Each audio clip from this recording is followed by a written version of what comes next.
So today we're talking about filtering marriage advice. We want to share some information that we think will be really helpful, and more than information, it's more so thought processes, how you can approach marriage advice, and maybe even help you understand or help you realize that anytime somebody talks about marriage and gives some kind of recommendation, they're giving marriage advice. So it might not sound like marriage advice um, in a formal way, but anytime they're talking about it, realize that they're giving marriage advice or they are in some way influencing your marriage just by talking about their experience or sharing tidbits. Just recognize that you are automatically filtering some marriage advice. And we have been given some good marriage advice and honestly some really crummy marriage It's been advice. really bad. and and we've had to filter that. One of the ways that I've been able to filter that advice is, does this does this actually create trust between me and my husband? Okay, break it down, Professor. Really? Is this something that will help us get closer, or is this something that's just about me? One time I was at a Bible study with some older women who You were, got bad advice at a Bible study? yes, from my elders. No way. Um, From your elders? yeah, yes, No. Okay, yes, I'm true, done. true elders. Um, but both of these women were talking. We were having this Bible study, and they were talking about finances, and they kind of made the off comment that, and they said, oh, you better, I know I've done it and she's done it, but just make sure you have your own account, like bank account. Have some money off to the side, some money he can't touch, some money he don't know about, and just keep it. Keep your money there. Keep some money there. And I came home and I immediately told Josh, of course, about this encounter. And that was the last time I went to a Bible study with them. I immediately felt uncomfortable. Now, granted, the information that we went over, the things that were strictly related to the actual scripture, it was great. We had a great time. But when they talked about personal information, especially marriage, I could tell that things were not healthy. They weren't coming from a healthy place. They didn't even ask me what my relationship was like with my husband. They never said, "Hey, do you and Josh discuss finances, or how do you and Josh handle things, or what is the process that you and Josh?" No, they didn't ask any questions. They just said, "Make sure you have your own little money stored away." And I thought, I have a question. I gotta go. This is not gonna work for me. Why do you think they said that? Or do you know why? But, you know. As I listened to them, I did understand from the personal stories that they shared that their husbands were not financially responsible. They had squandered much of their money on really foolish things and put them in places that were it made the family unstable and not secure. Also, they had hopped from job to job. And there was just a lot of a lack of trust. There was a Yeah. lack of trust in their relationships when it came to money, amongst other things, but definitely when it came to money. So, based off of their experience, they told me to make sure I have my own money. Because they made the assumption that marriage is like all marriages must be like my marriage. Or at least, that was their frame of reference that, it's better to have this than not. But more than likely, since we both have a similar story, I'm not unique. This might happen to you as well. Yes. Yeah, So, two out of the three women there, so hmm that means not me. yeah, We're having these concerns and having these issues. hmm So, but that again, I had to run that advice through my filter of does this create trust? And I know that if I were to create a separate account, it would not, even if you didn't know about it, it would not create trust because hmm I'm already building up distrust in my heart by having it there. yeah, it would set you up for potential future failure. Yeah, yeah. And it just allows that root of distrust to Hmm take place in my heart and grow and produce fruit and possibly produce fruit in other areas of our marriage that do not pertain to finances. Yeah, like it's a seed of distrust. Mhm. It's not Mhm. just about finances. Mhm. It's about not trusting me or hiding, something or anything Yes. that can spill over into other areas of Yeah. marriage. Yeah, without okay, that and you know what, that's great that you said that. So without saying it, okay, baby. Without saying it, they told me it is okay to hide something from your spouse. You're a married woman and it is okay to hide something from him. So I might have taken that Indefinitely. right, and I might have taken that principle and applied it not just to money but to something else and just said, "You know what? Hmm Hey, if it's okay to put money away, surely it's okay to do X, Y, and It's Z." okay to hide cookies. It's okay to, that's a trivial example for some people, Yeah, but right, for other right. people, it's For like, other people, that might be really serious, yeah, like it's like, especially somebody struggling with some kind of eating disorder or yeah, they need to control their just not yeah, gestational diabetes, but but diabetes, diabetes and or they're on a really strict calorie intake. yeah intake, anything like that. But that's just how deep it can go Hmm when it comes to hearing advice from someone else. You might brush it off and think, Yeah, ah, that's nothing, or worse, not think about it and take it, like yeah. not really pick it apart. hmm So that's just at least one filter that I run my advice through. What's some advice that you've heard or a filter that you use when you hear advice? Definitely does it build trust. I think of the behaviors of trust.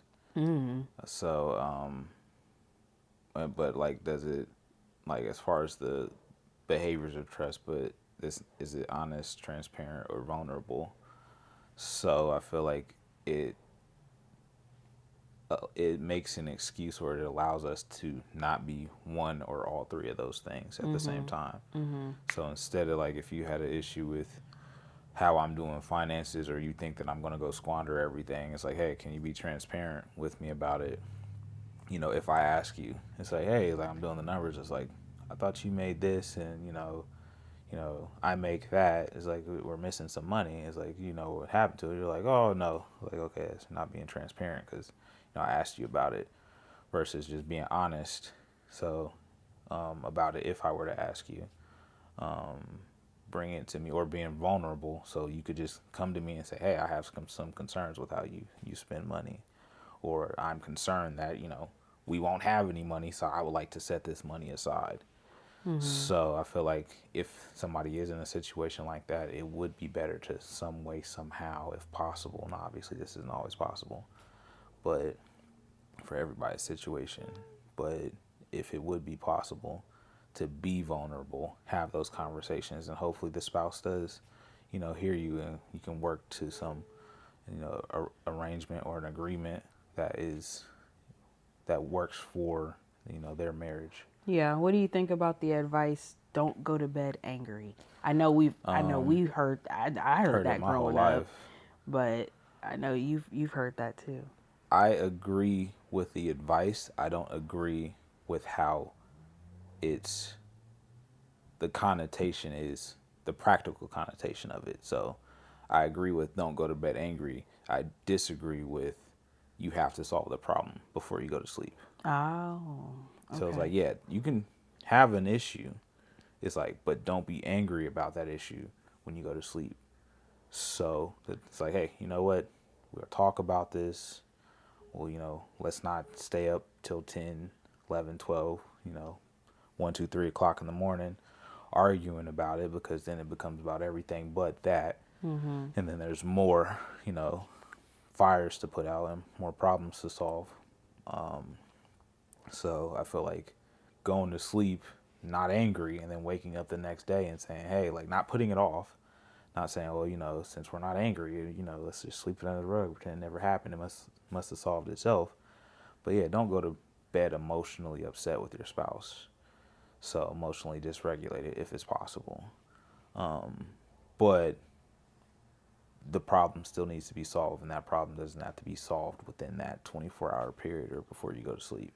Yeah. Because I feel like that's just unrealistic and unhealthy, and I feel like it puts a lot of pressure on marriages to do the impossible, which is to solve every problem immediately. And if that was possible, a lot of marriages wouldn't be in the state that they're in, and a lot of marriages would be better. So that, it could be great marriages would be fantastic, and bad marriages would be good. So, and then good and great marriages wouldn't go to crap and end up in separation or divorce. Yeah. So again, that's just another filter to run things through when you hear advice. Ask questions. Lots Ask of questions. questions. Ask about the practicality of putting that into practice. Like, how does this really work? And think about your marriage. So you have to know yourself. You have to know your spouse. You have to Yeah. know who you are together, and consider, does this work for us? Know and Is be open to change, to know and to be open to realize we don't know as much as we thought we knew. okay. Explain that a little more. So we know each other very well. Uh-huh. We can say, yo, I pretty much can assume how this conversation is going to go. But I'm also open to the fact that this might not go the way I think it goes. So being very humble about what we know, approaching, a situation that you're very knowledgeable about with humility. So when Okay. things do take a turn, because eventually they will, there's not this very sharp reaction to, oh my God, like, why are you reacting like this? This is like every other problem. It's like, nope, you just stepped on a landmine called trauma, and you didn't know that, instead of going right with you, they were going to go left or stand still or go up or put their head in the sand. It's like, yo, this isn't like, we handle it, all our problems like this. It's like, but not this one. It's like, I have something in my past or something I haven't worked out emotionally that they might not even know that is causing, the situation to come to a grinding halt. It could be one spouse, it could be both. So that's what I'm saying. It's like, approach that, what we know, with a level of humility.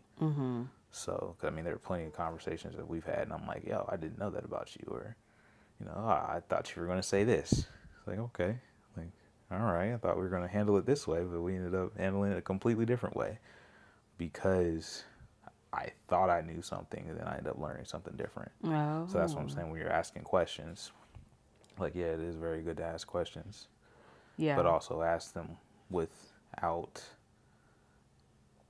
absolute attitude of absolute knowledge. Yeah. And to put a twist on this, and this is, of course, a great example of how communication is not always clear. It's not linear. It's not always clear. Yeah.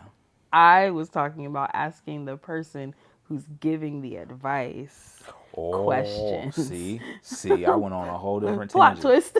Whole different tangent, and you were very gracious enough to let me ramble about something that was completely wrong. No. I completely agree with what you said. I think it's not on point with what you were saying. Yeah.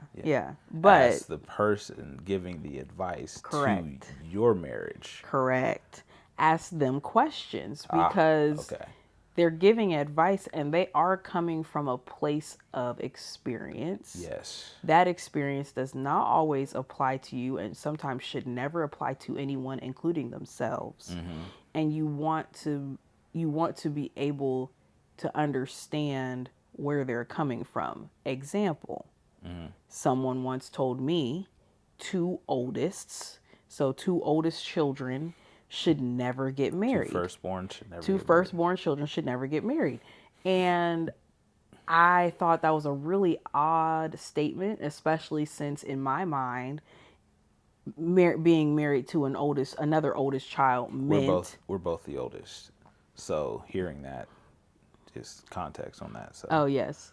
So I always thought that would mean like we're gonna be a powerhouse, man. We're gonna be awesome. It's gonna We get be stuff done. two people that get stuff done, have been responsible their whole lives. Run tight ships. Yeah, organized. Put the beat down where it needs to go. I'm just kidding. That's only one of us, so I won't say who. But the person that told me that was the oldest and was married to an oldest. They are now divorced, but they were both very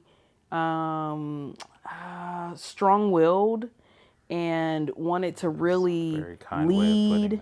that. They each wanted to lead, but not together. They wanted to kind of be the leader instead of having more of a symbiotic relationship, something that was really cohesive and honoring, quite frankly, of each other, complementary to each other.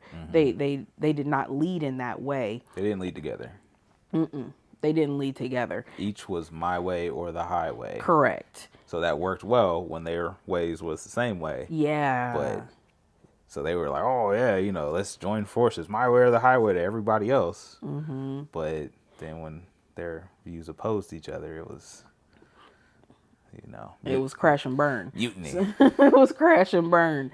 And so I didn't have the wherewithal to even ask at that moment, what do you mean that two oldest shouldn't get married? Or Why should two oldest not get married? What should I look out for? What are the red flags? Or what would you say is negative about two oldest getting married? Or is there anything positive about two oldest getting married? So sometimes people just one off. They just say something that comes to mind. They speak out of hearts of bitterness and hurt and unforgiveness, and you don't know that. And it's applicable to their situation specifically via their lens and vantage point. Yeah. So if you don't know that, but then when you start asking questions, sometimes that can reveal what's in their heart, and they might realize that they don't need to be sharing that advice, and they might need to go get some help. I wouldn't bank on that because people like giving unsolicited advice. Yeah, but we don't always dig deep when people say things, and so we don't turn it back on them and say, hey, why is that? Let's talk about that. Let's dig a little deeper. Have you seen a relationship where two oldest don't get along? A marriage where two oldest it just doesn't work? Yeah. Are you saying that about my marriage? Or are you saying that about another marriage? Is it your marriage? Because at the time you didn't know that they were the oldest. I did not. I didn't even know family structures. I didn't know anything at that time. Yeah. So I just took it as a blank statement. Yeah. And I knew I wasn't going to take that because I was in love. You had already made your mind up. I already had my oldest. all of this. I already had my oldest picked out. Yeah. So I wasn't too worried about that. Please tell me that you have an older sibling somewhere lost in the family tree. Not to my knowledge. No. I have to ask my parents about that one. No. I knew who I was going to get married to, but it still was something that stuck with me, and I now can look back and go, there was some dysfunction in that statement. That's why that was said to me. There was some hurt. There was some anger. There was some frustration. Yeah. So, fun. I'll have you work this out, Josh. Here we go. Being put on the spot. It's a fun statement, okay. or it's a fun piece of advice. So let's say we have a couple. Your definition of fun or my definition of fun? My definition. Okay. All right. See, we're leading into things.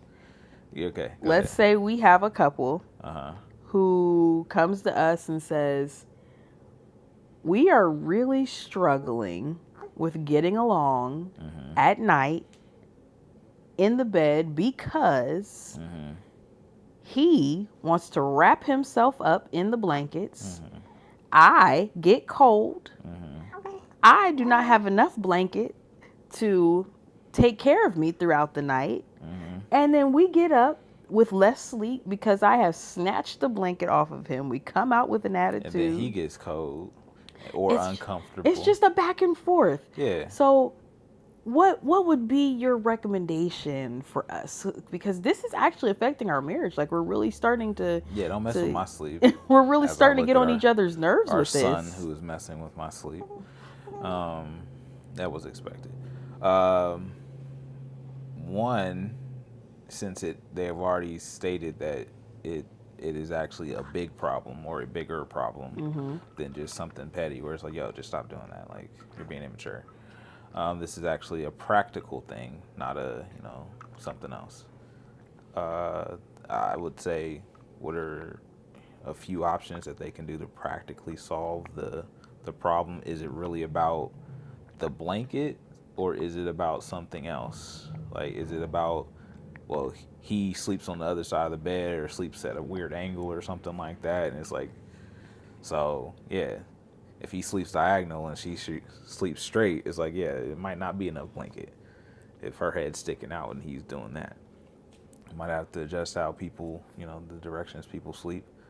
I would say either, are you okay with sleeping in separate beds? Can you get a bigger sheet? Or, something we've done is sleep with two blankets. Sleep with two different comforters. It's not sexy. It's not romantic. But, oh, my God, it is some of the best sleep we have had, where we have two completely separate comforters. So you are, positioned however you are, and covered or uncovered as much as you want. And I get to do whatever I want. And then there's not that gaping, loss of heat whenever somebody gets in and out of the out of the bed. I know when I was getting up really, really early in the morning, 2 or 3 in the morning, I didn't have to worry about like, yo, it's freezing, I'm gonna wake you up or whatever. So I would get up and move about the cabin freely, and you would be none the wiser. I'd be up for an hour and a half because I know, sidetrack, but if I don't get up that early, I'm not gonna leave on time. So yeah, practically, I'll just say, hey, those are some of your options. Either, figure it out, get a bigger comforter. If you're in a queen size bed, get a king size comforter. If you're in a king size bed, get a California king comforter. Or, you probably have more than one thing, so figure it out. More than one blanket. So you could just do that. Like, guess what? When people come over, just put your other blanket up and make your bed with one. But yeah, like, there's nothing, like, I feel like that's something practical that nobody told us that we just figured out. Where it's like, yo, it's like, I don't even know how we figured it out. But just sleep with your own stuff. Like, we've even slept in separate beds before for various reasons when my schedule was wild. And, I didn't want to wake you up at 1:30 or 2 in the morning until I'm telling you that I'm leaving. So, and then when I would come home after working late, you didn't want to wake me up at 6 or 7, whatever time you're getting up, or, 4, 5, your natural waking time. Yeah. You're like, you just got home at 3. I'm about to get up at 4:30 before I go to the gym. Like, yeah, I'm going to sleep in a separate bed. So. Yeah, and this is just, and see, that advice might work for some couples. Might not. It might not, but you have to know yourself. Like, you have to say, what works for our family? Are we more aesthetic and we really care about how everything matches and how everything looks? Are we struggling with sexual intimacy? So we don't want to have 2 separate blankets. We want to make sure we want to have one, just to always increase odds and be closer of touching. Because I know I remember one set of coaches, marriage coaches. They told us about advice that they gave to a couple that was struggling with sexual intimacy, and the coaches asked, "Do you go to bed with clothes on?" Yeah. And they said yes, and they said, "Take them okay, off." Take them off, and their sex life improved after that. Yeah, you got to remove that barrier. And for them, something as simple as wearing clothes to bed was it was normal, but it was a barrier. And And something that they couldn't think of themselves is like, hey, we already get undressed to be intimate, so and have sex. Why don't we just, fast forward to the point where, if we do, we do. If we don't, we don't. But we're always right on the edge. Was that little yeah. penguin off of Happy Happy Feet. Feet? Don't Yeah. push me, cause I'm close to the edge. Yes. So, but that advice worked for them. Yeah. So, and other That's not people, gonna work for, I'm assuming, Eskimos. yeah, other Like, yeah, people, I mean, it just depends. It really depends on what you need. So, you need to know yourself. You need to filter the information that's coming through to you. is it appropriate for the time and the stage in your marriage? Yes. And ask questions. Lots of questions. Ask questions. Ask your spouse questions. Ask yourself questions. And definitely ask the people sharing advice questions. That's all I had. Lots of questions. Anything else on what's our subject again? Filtering marriage advice. Filtering marriage advice. Okay. Very good. Well, thank you, Professor Makita, on that eloquent breakdown of filtering marriage. I'm happy JJ's still asleep, so I'm gonna cut this now before he wakes up.